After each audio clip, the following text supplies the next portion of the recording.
Morning, I'm Mike Dardano. How are you? I'm going to talk a little bit about, with Christina, right, we're going to talk about getting your buzz on before and then after, but legal, except if you're in Washington or Seattle. One of the critical elements that you have to have when you're going to exhibit or what you're going to do any marketing, whatever, is to know what your USP is. That's your unique selling proposition. If you don't have a unique selling proposition, then you're just vanilla, and that means your pricing is commoditized. Say it. Thank you. And you're going to have issues. So when you go to this event or any event or whenever you're selling or marketing, whatever, you really want to have a unique selling proposition. Also, we all have a plan, I'm hoping, right? Everyone has a marketing plan of some kind? Yes? No? Well, if you don't, you have to get one, because if you don't have a plan, then you're just wasting your time and money. So we're going to try to help you today, give you an idea, even if it's just a mini plan, just for the Mega Mixer. I'm sorry, Business Expo. Too many years. If you do have a plan, you want to make sure that your trade show efforts go along with what your plan is. And what I mean is that it isn't something you just do in a vacuum. So if you have a marketing plan, if there's a branding campaign that you have, that has to be part of what you do at the trade show. The trade show is not a one-off. It has to complement what you're doing. So that's a very important issue. Also, you want to establish a lead system, and another person will talk more about that, but you don't want to go to this event and just not get any cards and not do anything with it. That's a really bad thing to do. And also, be unique. Don't just sit there and have a couple papers and stand there like, and not have anything to say. You really want to have something unique to say. You also want to have something that's maybe a special. You know, you have a show special or something, or a deal that you're going to offer, a new product. You're going to have something like that, because otherwise, you're just going to stand there and you're not going to get what you want out of the show. What I'm going to talk about right now is how to let your people know and your prospective people know that you're going to be at this event exhibiting. Tell your customers. You have customers. Hopefully you all have customers. Let your customers know. Tell them that you're going to be there. Okay? Being mindful that it's always about what unique thing you're going to do at this event. Also, talk to prospects. You know, you may have a prospect that you've been trying to meet with, and you know that they might be at the show. Well, tell them you're going to be there, and you can meet them at the show. Or maybe they're going to have a booth at the show, and you can meet them there. So that's a good way to meet someone that you might not normally meet. Tell your team, your crew, your people that work with you, it's important that they know what's going on, and have them talk to people as well. You know, one thing about marketing is you always want to make sure that your whole team is involved too, unless you're a solopreneur, and then you better be involved because you're the only one. I'm not involved, I'm disengaged. So that's important. So make sure that you do that, okay? We're also going to talk about another thing later on about having your A team at the event. So make sure your A team is at the event, not the B or the C team. Networking events. There's a lot of networking events between now and when the event occurs. So go to the events. Let people know. Let people know you're going to be there. You know, it's another if you noticed, a lot of these things are stuff you just can do anyways. It's not like extra stuff you have to do, because we're all stressed. We all work too much. So this is just things you can do in part of your normal daily business routine. If you're giving a speech, let them know. Oh, I'm going to be at WEXPO. And we got cool stuff we're going to show. Press release, public relations. You know, you can do a press release, but don't do like a stupid press release. Like we're going to be there and we have donuts. That's dumb. If you've got a new product launch or something like that, that's really good. That's really helpful. So that's something you really want to, you can do a press release on that if you've got something really interesting and unique that is, in the words of the great Christina Ray, is newsworthy. Okay, we have to have newsworthy. Can't be stupid. Newsletter. If you guys do newsletters, and maybe you do, maybe you don't, but if you do a newsletter, monthly, quarterly, whatever, just throw it in there. You know, you may have an event thing, so just slug it in there that we're going to be at this event. Throw that in your newsletter. If you make a flyer, you can send a flyer out to people, or you can give it when you're in a meeting. Advertising, if you're running an ad and you're doing an ad already, you don't have to necessarily buy an ad for this, but you can, if you're already running an ad, then just plug it in. Oh, we're going to be at WEXPO in March, and you can plug it in, slug it into an ad you're already running. Some people still do this. Like actually send bills like by mail, and they do bill stuffers. The media companies do that. Like the Journal News sends me a bill and they have stuff in it that I don't care about. But if you can do that. If you do still send bills by snail mail, you can put a little bill stuffer in there. You can also do a phone message. You can when someone calls, because no one picks up the phone anymore. So on your voicemail, you can say, oh, by the way, we'll be at WEXPO in March and blah blah blah. instead of, you know, the dumb music or whatever. Direct mail, if you're doing a direct, you know, already doing a direct mail piece, maybe doing a postcard, whatnot, slug it in. Slug it in there. Just slug it in, oh, we'll be at WEXPO, and give them a booth number. Email signature. This is one of the biggest things I have with people. I don't know how to do my email signature. If you don't know how to change your email signature, then talk to your tech person who can help you, okay? And that's great to have on your email signature underneath your name. I want to be at WEXPO, and have a link to it. You know, you can also put your Facebook and everything else there, but really do that. Just to say, hey, Sam, and your name of your company, you're wasting an opportunity to market. Let people know that. And then your website and your blog. I mean, obviously, you all have websites, so you can plug it in your website. You can plug it in your blog.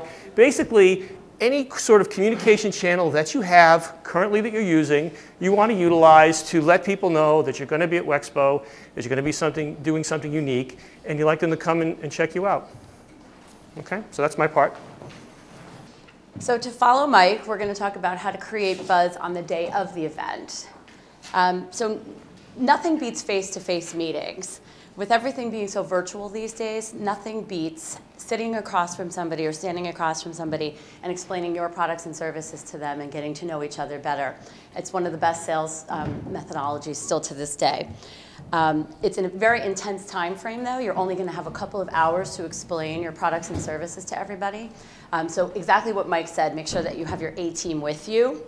Everybody's going to be coming over to your table pretty quickly, so you're going to have to, you know, meet with everybody. So you definitely want to have the core members of your team there with you. Pre-plan your logistics and do a trial run of your booth setup. I highly suggest that before the day of the expo, you set up your table and see what it's going to look like, similar to how you can see how it's set up here. That way you get a feel for it and you make sure it's representative of what your company image is. You want to be consistent with your branding. You want to be eye-catching and professional looking and communicate who you are and why people should care. If your audience that you're targeting is a Neiman Marcus crowd, you want to make sure that you're targeting accordingly and that your table has that appeal to it. You don't want to look like it's a Walmart table when you're, you know, targeting an affluent audience. Some little things that can help. Have some fresh flowers on the table. Have some little tchotchkes and fun giveaways on the table. We recently exhibited at a show, and we gave out these cute little pens, and we had them all over the table. And I can't tell you how many people came by our table to grab them, whether it was for them or their kids. You know, now they have our name and our company name. So whatever works well for your company, you know, make sure that you have those items to distribute and to have people keep in their hand. Be sure to bring everything that you need. Signage, marketing materials, everything from scissors, tape, Sharpie pencils, pens, pencils. You need all of those materials with you so that you can do everything that you need to get done that day. And also be sure to bring extra business cards. You'll be surprised at how quickly you run out of them. Raffles are another great way to get your name out there. You can give away your products and services. As a public relations company, we usually give away a couple of hours of consultation time with people. And it's a great way to have, you know, the fishbowl on there and get their business cards and so forth. And again, you're spotlighting your company and its services. And who doesn't like to win something? Everybody does. Staff adequately. You're going to need at least 3 different people at your booth at all times. Again, you're going to have an influx of people that are coming over to you to learn about your products and services. So you want to make sure that people aren't going to have to wait too long, because if they do, they're going to walk away and go to the next table. So you want to make sure that you have that.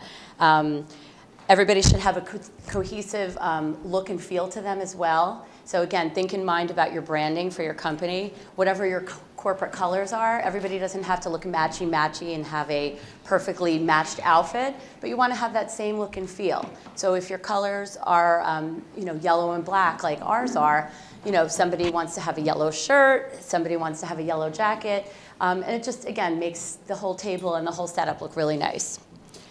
Everyone needs to know the company's key messages and be able to answer basic Q&As. It's very frustrating when you go over to somebody's table and they have somebody at their table that's staffing the table, but they can't answer any basic questions that you're asking them. So you want to make sure that everybody is properly prepared to answer any basic type questions when people are coming around to them. Another thing that's important, be approachable, smile, and don't be overly aggressive. So again, when people are coming by your table, you want to make sure that you look very welcoming and that, you know, you're exuding confidence and that they want to come over and talk to you. You don't want to be standing there with your arms crossed or anything else because people are going to just, again, walk right by. Socialize and mingle.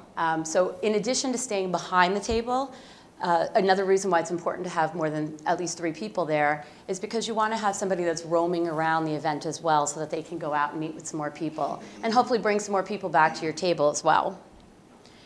Ask questions and listen. You're going to learn a lot about your potential customers that way. It's a great time, you have tons and tons of people that are going to be here at this expo. So by sitting there and asking them questions, you can help learn about new products and services that you should be offering, refine things, and just get a general temperature gauge about what people are thinking about your company. So again, be sure to listen. That's one of the most important things that you can do while you're talking to people there. And also note any specific follow-up on the back of your business card. So again, that Sharpie comes in critical because it can write on anything. So you want to write on the back of everybody's business card so that when you go back to the office and you have all those cards in the fishbowl, you know exactly what to do and what follow-up is needed. Be careful about what you do and say. I've been to trade shows and conferences for many years, and it never ceases to amaze me that someone will be walking around with their company shirt on them with their branding, and they're sitting down and they're talking to their friend next to them, and they don't realize that their competitor is sitting right next to them. And here they are talking about, all their trade secrets and everything. Either that, or sometimes they'll be bad-mouthing the competitors, and that's not good either. So, be diligent about what you're saying and know who's around you. Be on the lookout for media on site at the show. As a PR person, this is one of the most important things that I always look for at these events as well for my clients. Be ready and excited to share your company's story. Be able to talk about what new products and services that you're offering, what's new with your company. As Mike was talking about, if you've distributed a press release, have a couple copies there. So if a reporter comes by, you can share it with them. It's a great time for you to showcase everything about your organization, especially with the media, and there's definitely going to be media that's present there. They're going to be looking for what's going on in the industry and in Westchester.